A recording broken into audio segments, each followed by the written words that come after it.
마지막으로 우리 한번 고백할까요? 예수님 안에 나에게 기적이 일어납니다. 예수님 안에 나는 행복합니다. 아멘. 이것이 오늘 우리의 믿음의 고백이어야 되는 줄 믿습니다.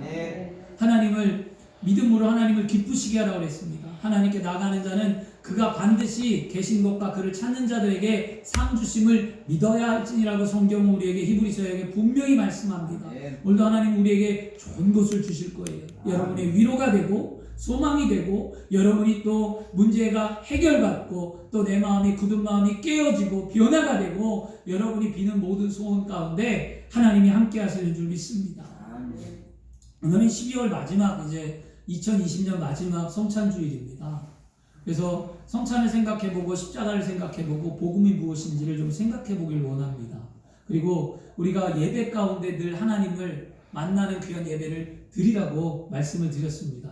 그래서 다 여러분을 바라볼 때마다 참 감사하고 여러분들이 교회 오시는 모습을 보면 참 행복합니다. 왜냐하면 예배 드리러 오는 모습들이 항상 정갈하고 아름답고 항상 복된 신앙으로 오는 모습들 볼 때 저는 늘 감사해요. 어제의 삶이 어떠했든지 그건 상관하지 않습니다. 왜냐하면 지나갔잖아요.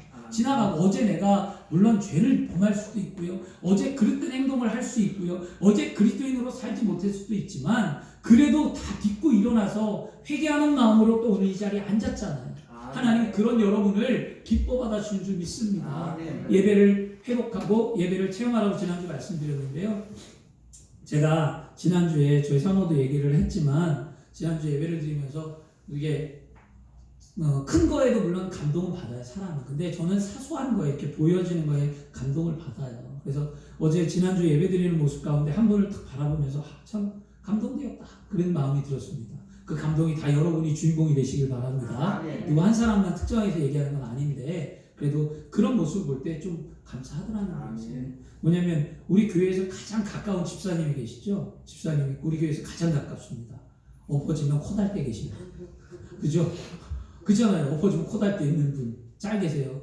김순재 집사님이 참 힘들었을 거예요. 우리 아들 여기 드럼 치고 막 할 때 진짜 스트레스 많이 받거든요. 집사님 잠도 못 주무시고 애는 연습은 해야 되고 그거 참고 견뎌서 아이가 좋은 대학도 가고 인내하고 바라보고 함께 기도해주고 여러분 기도해줬어요. 그것도 물론 감사했는데 저는 뭘 봤냐면 물론 우리가 주님 앞에 올 때 여러분 오늘 참 잘 오셨어요. 정갈하게 머리, 안경, 넥타이 뭐 여러분 다 정말 이쁘게 오셨는데 저는 생각을 해봤습니다. 집 앞이에요. 코앞인데 그냥 와도 되는데 늘 볼 때마다 제가 느낀 거는 그 볼 때마다 늘 꾸미고 뭐 멀리 가는 것도 아니에요. 문 열면 10발자국이 교회거든요. 문 열면 10발자국 교회 오는데 꾸미고 스카프 메고 뭐 나름대로 정말 이쁘게 하나님 앞에서 온 모습을 딱 봤어요. 근데 지난주에 제가 스카프를 보고 이쁜 거 하셨네요 라는 말을 했는데 그걸 뒤돌아보면서 생각한 것은 물론 다른 분 여러분들도 다 열심히 하고 하오는데 근데 한 번쯤은 사람이라는 게 그렇지 않을 때도 있을 텐데 늘 볼 때마다 그런 모습 예배를 했다는 거였어요. 여러분 예배는 바로 그런 거예요. 오늘 여러분이 하나님 앞에 나온 예배의 모습이 그런 모습이어야 된다는 거예요. 예배는 정말 하나님 앞에 기쁨으로 드려야 되는 거예요. 저는 항상 강조하는 게 있습니다. 예배를 어떤 마음으로 드리라고 하냐면 결혼식 가듯 예배하라고 얘기합니다. 혼인잔치 갈 때 하는 마음으로 예배하라고 말씀드리는 거예요.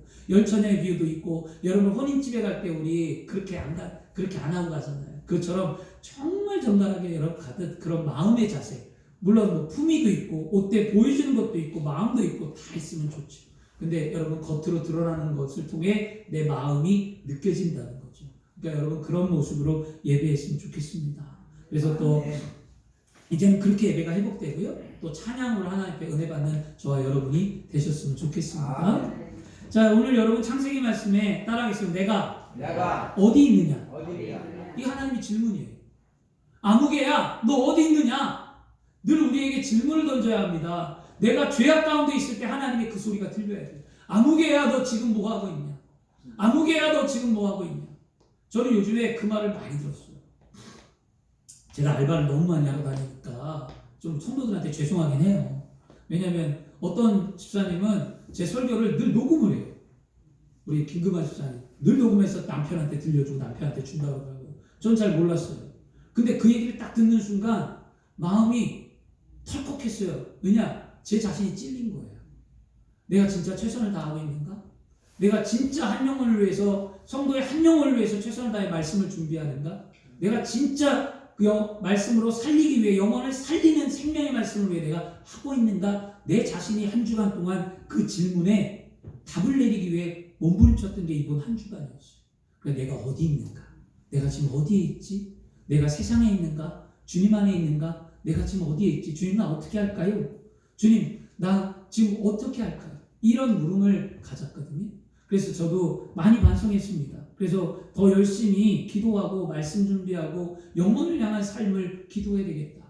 그래, 그걸 깨닫게 하시는 거야, 하나님이. 왜 성도들이 은혜를 못 받을까? 왜 성도들이 변화가 없을까? 왜 지금 교회가 부흥이 없을까? 왜 지금 내 삶이 어려울까? 왜라는 단어를 놓고 대입해 볼 때 문제는 뭐였냐면 내가 어디 있었는가? 내가 과연 기도했는가? 내가 말씀 준비했는가? 내가 눈물을 많이 흘렸는가? 내가 정말 영혼을 십자가의 은혜로 사랑을 했는가? 이게 내 답이었다는 거죠. 그래서 오늘 부르심이 뭐냐면, 오늘도 아침에 기도하면서 늘 그 마음 가운데 부르짖고 기도했는데 내가 어디 있냐는 거죠. 우리 그리스도인들이 하나님의 음성을 들을 때 너 어디 있냐?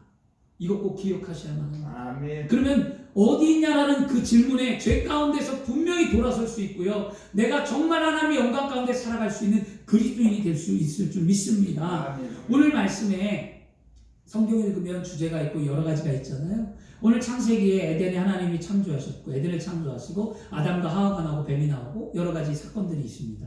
오늘 하나님께서 아담과 하와를 위하여 만드신 에덴 동산은 상함도 없고 해함도 없고 아주 풍성한 아름답고 복된 동산이었어요. 그리고 그 에덴은 행복한 동산이었다라고 성경은 말합니다.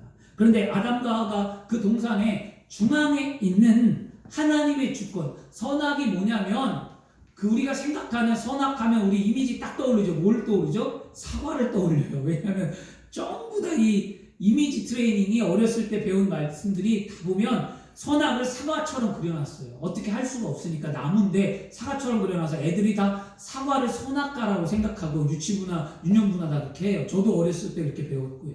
근데 그건 아니고 선악을 알게 하는 나무가 있는데 그 나무의 열매, 그것은 하나님의 주권을 상징하는 거였어요. 그래서 그것을 따서 먹으면 안 됩니다. 하나님 앞에 반역하는 일이었어요. 그런데 아담과 하와가 그것을 따먹고 말고 먹었습니다. 그리고 죄를 범합니다. 그 죄를 범한 그들이 두려움에 떨어서 동산 나무 사이에 숨었다라고 성경은 말씀합니다. 그때 하나님이 아담아 내가 어디 있느냐라고 부르시며 그들을 찾았다는 거였어요. 여러분, 하나님께서 몰라서 부르셨겠어요? 하나님은 모든 것을 다 알고 계십니다. 하나님은 모든 것을 다 행하지 못하실 리 없는 바로 전지전능하신 분이 우리 하나님이라는 거예요. 아멘. 그리고 또 하나님은 그 존재와 섭리가 어디든 다 계시다는 거였어요. 아멘. 내가 죄악 가운데 있을 때도 하나님은 나와 함께 하셨고요. 내가 예배하는 삶을 살 때도 하나님은 나와 함께 하셨고요. 세상의 땅 끝까지 이르르고 세상에 어디를 가든지 하나님 나와 함께 하셨습니다. 아멘. 다윗이 고백하기를 주 날개를 피해서 내가 수올이라고 해요. 지옥까지 가도 거기 가도 하나님이 거기 계시더라 라는 시편 기자의 말이 있습니다. 그러므로 하나님은 어디든 다 계시는 거예요. 오늘 우리가 예배하는 이 초소만 있는 게 아니거든요. 사람들이, 기독교인들이, 그리스도인들이 착각하는 게 뭐냐면 예수 믿고 구원을 받아서 예배하는 사람, 교회 생활 열심히 하면 거기서만 하나님이 있는 줄 알아요. 그러나 하나님은 어디든 있어요. 내 가정에도 계시고 내 일터에도 계시고 내 생활의 모든 전반에 걸쳐 하나님은 나와 함께 하시기에 내가 부끄러운 그리스도인이 될 수 없고 내가 정말 하나님의 영광을 사는 삶을 살아가야 된다라고 우리는 고백해야 되는 거예요. 아멘. 근데 그 무소부지하신 하나님이 아담이 몰랐을까요? 알고 계셨죠. 하나님의 성품과 하나님에 대해서 안다면 누구나 다 알 수 있는 거예요. 하나님께서 다 알고 계시면서 아담을 부르셨어요. 알고 있으면서 아담아 너 어디 있느냐.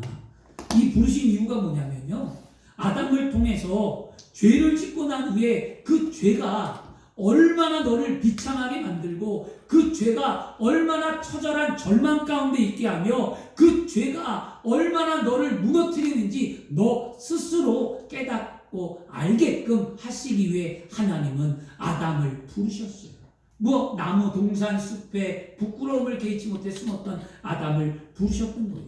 내가 어디 있느냐는 이 하나님의 최초의 물음이 오늘 우리의 말씀 가운데 늘 우리에게 하나님이 던지는 질문이 되어야 될 줄 믿습니다. 사랑하는 딸아, 너 어디 있느냐? 사랑하는 아들아, 너 지금 어디 있느냐?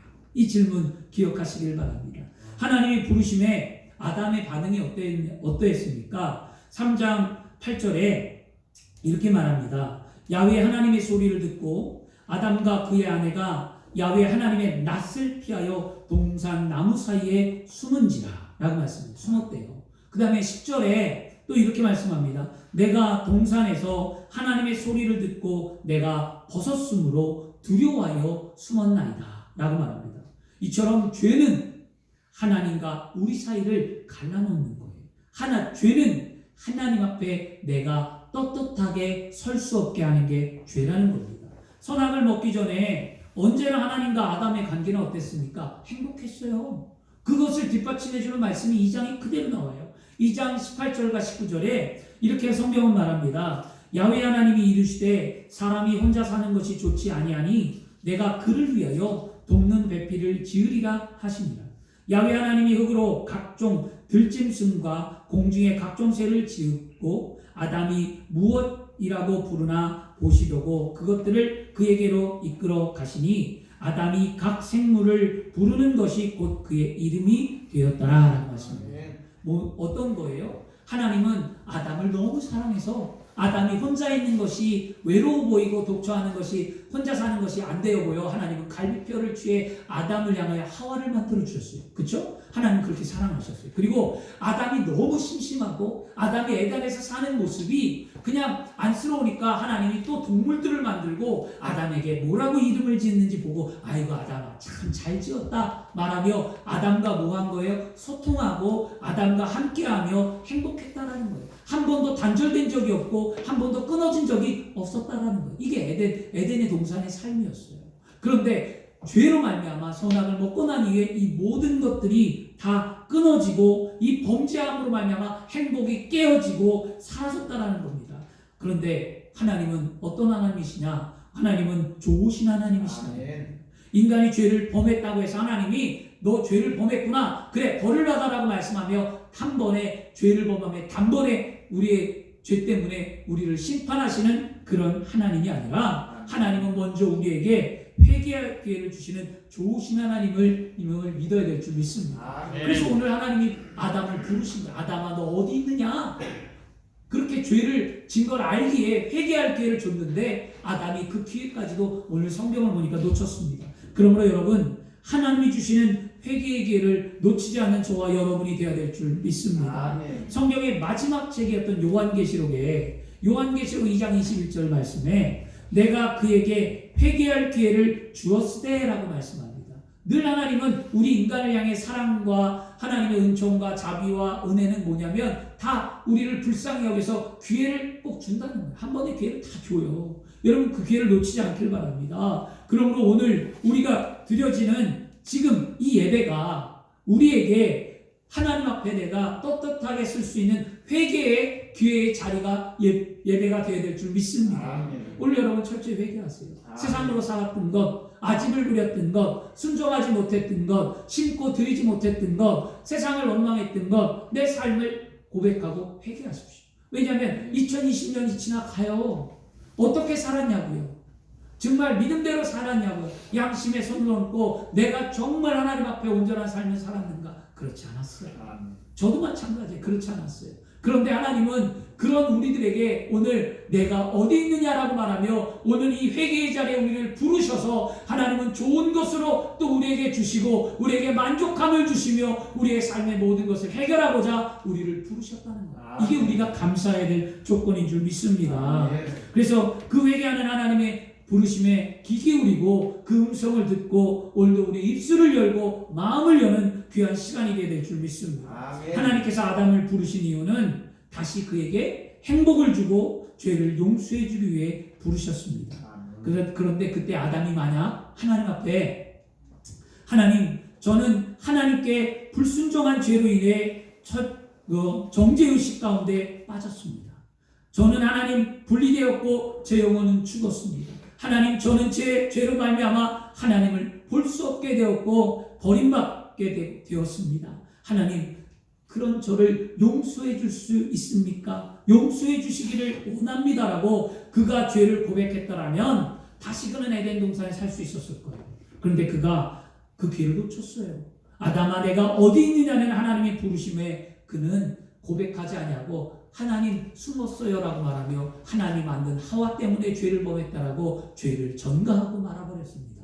그것이 아담의 첫 번째 실수였어요. 인간은 늘 남을 탓하는 것, 이게 인간의 본성이에요. 여러분, 절대 남 탓하지 말고 내 탓이라고만 하시길 바랍니다. 그래서 항상 카톨릭에서 내 탓이요가 여기서 나온 거거든요. 창세 때부터 남 탓했잖아요. 여러분, 남편 탓하지 말고, 아내 탓하지 말고, 자녀 탓하지 말고, 부모 탓하지 말고 다 내 탓이라고 얘기하세요. 그래야 하나님이 여러분에게 은혜를 주고 여러분의 삶 가운데 길을 만들어 주신 줄 믿습니다.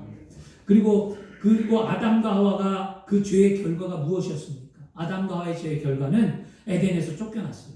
그리고 가시던 불과 엉겅퀴가 있는 삶으로 살게 되었습니다. 그 삶은 인간이 힘으로 도저히 해결할 수 없는 여러 가지 문제들을 만나게 되는 거예요. 여러분, 여러 가지 문제 만나죠. 아픔도 만나고, 고통도 만나고, 질병도 만나고, 물질도 만나고, 가난도 만나고, 여러분 환경의 모든 문제를 만나잖아요. 그 문제가 내가 해결할 수 있을 것 같지만 내 힘으로 안 돼요. 늘. 왜냐하면 그게 해결됐으면 다시는 오지 말아야 되는데 또 오잖아요. 그러면 해결했는데 또 와요. 마치 그런 거예요. 물질에 쪼들리는 사람들을 카드값을 메꾸면 그 다음 달에 또 돌아오면 스트레스 때문에 힘들잖아요. 내 한계에 부딪힐 때 얼마나 힘듭니까? 그러면서 부도가 나고 그러면서 망하는 건데요. 그런 삶, 그런 인간의 고뇌와 아픔과 고통이 늘 뒤따르는 삶이 죄로 말미암아 우리에게 찾아왔다는 거예요. 오늘날 문명은 고도로 발달했습니다.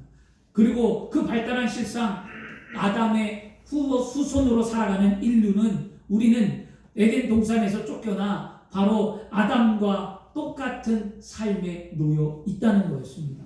하나님과 화목하지 못한 우리, 그리고 누구를 막론하고 여러분 아담처럼 안 산다라고 말할 자가 없는 것처럼 우리는 다 아담과 같은 처지의 삶을 살게 되었습니다. 아담은 어떤 삶을 살았을까요? 에덴에서 쫓겨난 아담은요, 정죄의식과 질병과 죽음의 자리에 처해 있었습니다. 또한 그는 저주와 영원한 멸망 가운데 있었습니다. 아담은 일말의 소망도 희망도 없는 삶을 살았습니다. 어디서 와서 무엇 때문에 살며 어디로 가는지 못하는 향방을 모르는 안타까운 삶을 살았습니다. 아담은 절망적인 자리에 있을 수밖에 없었습니다. 하나님을 반역한 아담은 영원한 절망과 멸망의 자리에 벗어날 수 없는 삶을 살게 되었습니다. 그리고 아담 이후에 그 모든 후손, 바로 저와 여러분들도 이런 삶을 살게 되었다는 거예요.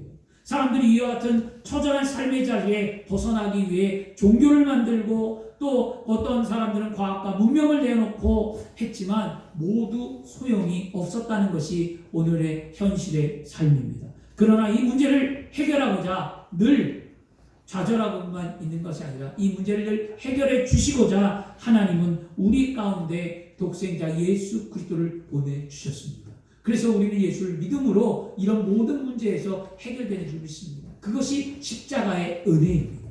오늘 성찬주일이잖아요. 그것이 십자가의 삶의 모습이라는 거예요. 그러므로 우리가 감사할 수 있는 거예요. 절망에서 희망으로 바뀌고요. 여러분, 죽음에서 생명으로 옮겨지는 삶, 바로 내 삶에 하나님 은혜와 축복이 흘러 들어올 수 있도록 길을 만들어 주신 분이 누구냐? 예수 그리스도라는 거예요. 아멘. 그래서 우리는 여러분 죄 가운데 있지만 그 죄가 해결받은 줄 믿습니다. 아멘. 우리는 질병과 육체의 죽음 가운데 있었지만 그 질병이 해결받고 육체의 죽음을 벗어 영원한 하늘나라를 소유한 하나님의 거룩한 백성이 되어준 줄 믿습니다. 아멘. 이처럼 절망적인 인간에게 친히 인간의 모습을 갖고 바로 사람의 형상을 입고 오신 그 하나님, 그 하나님이 최종적인 답을 주셨는데 그 답이 무엇입니까? 바로 독생자 예수 그리스도를 통해 문제를 직면하고 그 문제를 당면한 우리에게 문제의 근본의 해결은 오직 십자가에 달리신 예수 그리스도를 믿는 것밖에 없다라고 해답을 주셨어요.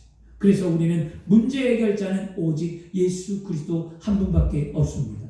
예수님께서 십자가에 높이 달리셔서 몸 찢기고 피 흘리심으로 절망의 자리에 있던 인간을 구원해 주셨습니다. 이것이 우리에게 가장 큰 축복인 줄 믿습니다. 아담 이후로 끊어졌던 삶, 아담 이후로 세상에 던져졌던 삶, 아담 이후로 내가 어디 있느냐라는 그 질문에 우리는 답할 수 없고 그 질문 앞에 설 수 없었던 우리가 이제는 예수 그리스도를 믿음으로 말미암아 또 예수 그리스도께서 십자가로 말미암아 다 이루었다라고 선언하시고 예수님께서 사망문세에 계시고 부활하신 주님을 믿는 자들에게 이제는 하나님 앞에 내가 어디 있느냐라고 말하는 그 질문 앞에서 주님 내가 여기 있습니다. 하나님 나는 죄인이었습니다. 하나님 나는 하나님 앞에 설 수 있는 자격을 그리스도로 말미암아 부여받았습니다라고 고백할 수 있게 된 줄 믿습니다. 그래서 그 구원의 길은 누구에게나 열려 있는 거예요. 요한복음 3장 16절에 하나님이 세상을 이처럼 사랑하사 독생자를 주셨으니 누구든지 저를 믿는 자마다 멸망치 않고 영생을 얻게 하려 하십니다. 누구든지잖아요. 그렇기를 그러면 잘 생각해 보세요. 구원은 선택의 문제라고 했어요. 구원은 믿고 하나님의 자녀로 선택될 것이냐 믿지 않고 멸망의 길로 갈 것이냐 인간에게는 두 가지의 길이 놓여 있습니다. 근데 저와 여러분은 잘 선택하셔서 예수 그리스도를 믿고 구원의 길에 들어와 하나님의 영원한 나라를 선택했고요. 아직도 이 구원의 길이 열렸는데 하나님의 부르심이 세상에 외침이 있는데 그 말씀을 듣고도 깨닫지 못하고 돌아오지 못하는 어리석은 사람들이 세상의 삶을 마감하고 지옥으로 떨어지고 있습니다. 우리는 그들을 위해 기도하고 그들을 향해 복음을 전해줘야 될 줄 믿습니다. 그래서 누구든지 예수를 구주로 믿기만 하면 구원의 은총을 받고 하나님의 부르심 앞에 담대히 나가 말할 수 있습니다. 그래서 하나님 우리에게 질문을 합니다. 내가 어디 있느냐? 라는 이 질문에 우리는 뭐라고 대답합니까? 따라하겠습니다. 주님, 이제 죄가 용서함 받았습니다. 아멘. 우리 이렇게 말할 수 있어요. 내가 어디 있느냐 말하면 주님, 이제 내가 죄가 용서함 받았습니다. 예수 그리스도 안에서 죄악으로부터 벗어난 가운데 내가 서 있습니다. 죄지었음에도 불구하고 못났음에도 불구하고 버림받았음에도 마땅하며 불구한 우리가 주님 회개했습니다. 이제 저를 마귀의 참소를 받지 않게 되었으며 하나님 앞에 이렇게 예수 그리스도를 믿음으로 떳떳하게 쓸 수 있게 되었습니다. 라고 말할 수 있는 거예요. 이게 복음입니다. 그죠? 또 주님이 우리에게 내가 어디 있느냐라는 질문 앞에 우리는 또 이렇게 말할 수 있는 겁니다. 따라하겠습니다. 저는 하나님과 화목 가운데 있습니다. 아멘. 주님이 여러분을 부르십니다. 아무개야, 너 어디 있느냐? 네, 주님, 저는 하나님과 화목한 가운데 있습니다라고 말합니다. 옛날에는 하나님과 원수된 관계에 있었으나 이제는 예수 그리스도를 통해 하나님과 화목한 관계가 되었다라고 말할 수 있습니다. 기도를 통하여 하나님과 교제하는 나누기를 그리스도의 이름으로 축원합니다. 로마서 5장 10절 말씀에 곧 우리가 원수되었을 때 그의 아들의 죽으심으로 말미암아 하나님과 화목하게 되었은즉 화목하게 된 자로서는 더욱 그의 살아나심으로 말미암아 구원을 받은 것이냐. 하나님과 화목한 거예요. 예수 믿고 구원받은 자들은요 이제는 하나님 앞에 화목한 거예요. 그러므로 하나님이 내가 어디 있느냐라고 말할 때 나는 하나님과 화목합니다. 끊어졌던 삶이 어떻게 된 거예요? 화목, 하나로 연결됐다라는 거예요. 이게 복음입니다. 그리고 여러분 세 번째, 주님이 또 내가 어디 있느냐, 하나님이 어디 있느냐고 물으실 때 우리는 뭐라고 얘기할 수 있냐? 이렇게 말할 수 있어요. 따라하겠습니다. 네 주님, 치료 가운데 있습니다. 여러분, 저는 예수 그리스도로 말미암아 영원히 치료 가운데 있다고. 주님, 하나님, 저는 이제 치료받았습니다. 육체가 치료받고 영원히 치료받고 범사가 잘 되고 강건하게 되었습니다. 나는 예수 그리스도로 말미암아 영원히 치료받아 이제 내 안에 의와 평강과 희락이 넘쳐납니다. 내 육체에도 하나님의 치료와 은총을 받아 강건합니다라고 고백할 수 있습니다. 예수를 믿었다는 것은요 치료함이 임하는 거예요. 베드로전서 2장 24절에 친히 나무에 달려 그 몸으로 우리 죄를 담당하셨으니 이는 우리로 죄에 대하여 죽고 의에 대하여 살게 하려 하십니다. 그가 채찍에 맞음으로 너희는 나음을 입었나이다. 아멘. 분명히 말씀하잖아요. 내가 어디 있습니까? 예수 그리스도로 말미암아 이제 내가 지옥 가운데 있습니다. 왜 질병을 끌어안고 살고 계십니까? 왜 아직도 육체가 병들어 아파하며 고통하고 있습니까? 반드시 하나님을 믿는 복음 안에 예수 그리스도를 믿었다면 육체가 고침 받아야만 합니다. 이것이 하나님의 살아계신 은혜입니다. 우리는 받을 때까지 기도해야만 합니다. 오늘 하나님께서 여러분의 병을 고쳐주신 줄 믿습니다. 주님이 우리에게 묻습니다. 내가 어디 있느냐? 아무개야 물을 때 우리는 이렇게 말할 수 있습니다. 내 주 따라하겠습니다. 내 주님, 아브라함의 복 가운데 있습니다. 아브라함의 복 가운데 있습니다. 아멘. 우리는 하나님이 주시는 축복 가운데 사는 삶을 살아갈 수 있습니다. 저와 여러분은 저주와 가시 엉겅퀴에서 벗어나 이제 예수 그리스도를 믿음으로 젖과 꿀이 흐르는 삶을 살게 되었다라는 사실을 믿어야만 합니다. 이와 같이 예수님 안에는 우리는 더 이상 저주 아래 있지 않습니다. 우리의 삶에 예수님 안에 들어오면 저주는 끊어지고 아브라함의 복이 임하게 되는 줄 믿습니다. 여러분, 가난은 저주입니다. 여러분, 가난은 저주예요. 가난은 대물림됩니다. 여러분, 가난을 벗기 위하여 우리가 1950년에 전쟁이 끝나고 난 다음에 여러분 전쟁 6.25가 끝난 이후부터 60년대 70년대 삶을 살 때 어떻게 살았습니까? 가난을 벗기 위하여 몸부림치고 살았습니다. 그래서 자녀들을 어떻게 하든 좋은 대학에 보내고 공부시키고 일감을 주고 그렇게 살았어요. 그리고 난 다음에 가난이 벗어진 줄 알았는데 그 가난이 벗어지지 않았어요. 그만큼 또 경제가 부흥하고 성장하면서 점점 살기가 어려워요. 내 집 하나 마련하는 게 소원이었던 시대는 이제 지나갔습니다. 내 집 하나 꿈꾸고 마련하기가 얼마나 어려운지 몰라요. 이제는 대출도 안 되고 집 마련하기가 그렇게 쉽지 않아요. 그렇게 어려운 삶을 사는 시대가 우리인데요. 그때 우리는 지금 어떻게 해야 합니까? 그런 가난과 저주를 벗어던지는 길은 오직 예수 그리스도를 믿고 믿음 안에서 아브라함의 축복을 누리는 삶을 살아야 될 줄 믿습니다. 하나님은 아브라함을 부를 때 너는 본토 친척 아비 집을 떠나라고 말씀하며 너에게 복의 근원이 되리라고 말하며 아브라함은 그것을 순종하고 따랐잖아요. 그것이 우리의 축복입니다. 예수를 믿으면 아브라함의 복이 우리에게 임함으로 내 가난이 끊어지고 내 삶에 하나님이 주시는 축복의 삶이 된다는 거예요. 여러분, 그런 삶을 살아야 돼요. 예수 믿고 축복받아야 합니다. 갈라디아서 3장 14절에도 이렇게 말합니다. 이는 그리스도 예수 안에 아브라함의 복이 이방인에게 미치게 하고 또 우리로 하여금 믿음으로 말미암아 성령의 약속을 받게 하려 함이라. 아멘. 보세요.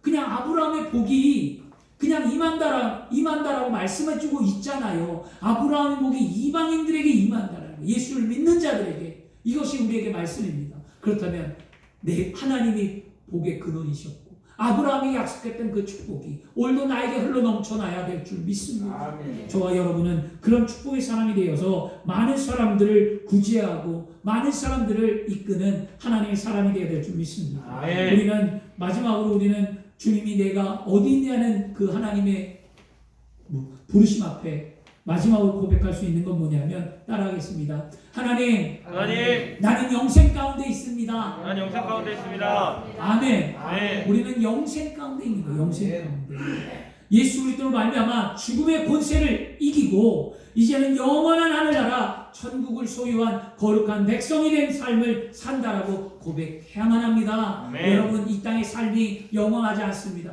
반드시 죽음 후에 심판이 있는데 그 심판은 예수 그리스도를 믿는 자들 통해 그 심판이 면제되는 거예요. 예수를 믿어야만 그 심판에서 해방받는 거예요. 그 심판에 여러분 섰을 때 예수를 믿음으로 하나님의 약속한 하늘나라를 소유하고 천국의 백성이 될 수 있는 거예요. 여러분, 바울은 말합니다. 고린도서 5장 1절에 만일 땅에 있는 우리의 장막의 집이 무너지면 하나님께서 지으신 집 곧 손으로 지은 것이 아니요 하늘에 있는 영원한 집이 우리에게 있는 줄 아나니 라고 고린도후서 5장 1절에 말씀합니다. 바울이 이렇게 말한 근거가 무엇입니까? 우리는 하나님의 나라에 우리의 처소가 예비되어 있음을 확실히 알아야만 합니다. 그리고 우리는 눈물과 탄식과 곡하는 것이 없는 그곳에서 우리는 영원히 살게 되는 줄 믿습니다. 여러분, 이 모든 것이 바로 예수 그리스도를 통해서 하나님께서 주신 우리에게 축복의 말씀이고 그것이 우리의 증거인 줄 믿습니다. 예수께서 십자가에 피 흘리시고 죽으시고 부활하신 그 능력이 무엇이냐? 바로 우리에게 이런 복음을 전해주기 위해 예수님은 이 땅에 오셨습니다. 십자가의 의미는 그런 거예요. 이것이 복음이에요. 여러분 이걸 믿는다면 그런 삶을 꼭 사시길 바랍니다. 예수 그리스도를 통해서 용서와 의 안에 있으며 예수 그리스도를 통해서 화해와 성령 충만 안에 있으며 예수 그리스도를 통해서 치료와 건강 안에 있으며 예수 그리스도를 통해서 아브라함의 복을 누리는 삶을 살며 예수 그리스도를 통해서 영생과 천국 안에 들어있는 삶을 사는 것, 이것이 하나님이 우리에게 질문을 할 때 아무개야 내가 어디 있느냐고 말할 때 우리는 이런 질문에 이렇게 답할 수 있어야 될 줄 믿습니다. 이것이 복음을 믿는 그리스도인의 삶이에요. 이런 답을 내리셔야 돼요. 내가 어디 있느냐? 이제는 가슴을 펴고 예수 안에서 분명히 답하는 저와 여러분이 되기를 축원합니다. 이것이 믿음의 확신입니다. 이것이 복음입니다. 이것이 예수 그리스도께서 오늘날 저와 여러분에게 허락하신 약속입니다. 그 약속을 세상에 전하시고 그 약속을 믿지 않는 자들에게 전해주므로 그들도 영원한 하늘나라를 소유하고 그들도 예수를 믿음으로 행복한 삶을 살 수 있도록 여러분들이 길잡이가 되고 여러분들이 이끄는 자가 되어야 될 줄 믿습니다. 사랑하는 여러분, 아담을 찾으시고 부르시는 하나님께서 저와 여러분을 부르십니다. 이제 예수 그리스도를 믿고 하나님의 부르심 앞에 담대히 나와 믿음의 고백을 드리는 저와 여러분이 되기를 예수 그리스도로 축원합니다. 여러분, 이것이 우리의 복음입니다. 걱정하지 마세요. 안 되지 않습니다. 진짜 신앙이 있다면 믿어보세요. 예전에 믿었다고요? 예전에 믿었죠. 근데 예전에 어떻게 믿었습니까? 불같이 믿었습니까? 정말 열심히 믿었습니까? 하나님 몸부림쳤습니까? 분명히 신앙이 식었을 거예요. 신앙이 타성에 젖었을 거예요. 여러분, 타성에 젖으면 안 돼요. 요한계시록에도 뜨겁든지 차갑든지라고 얘기하잖아요. 신앙은 타성에 젖으면 안 됩니다. 신앙은 타협하면 안 됩니다. 신앙은 정말 늘 한결같이 진실되고 한결같이 살아나고 한결같이 은혜가 있고 한결같이 하나님의 뜻을 하는 삶을 사는 게 우리의 믿음의 삶입니다. 저와 여러분은 진실된 그리스도인이 되어서 하나님의 영광을 나타내기를 그리스도 이름으로 축원합니다. 기도하겠습니다. 좋으신 아버지 하나님,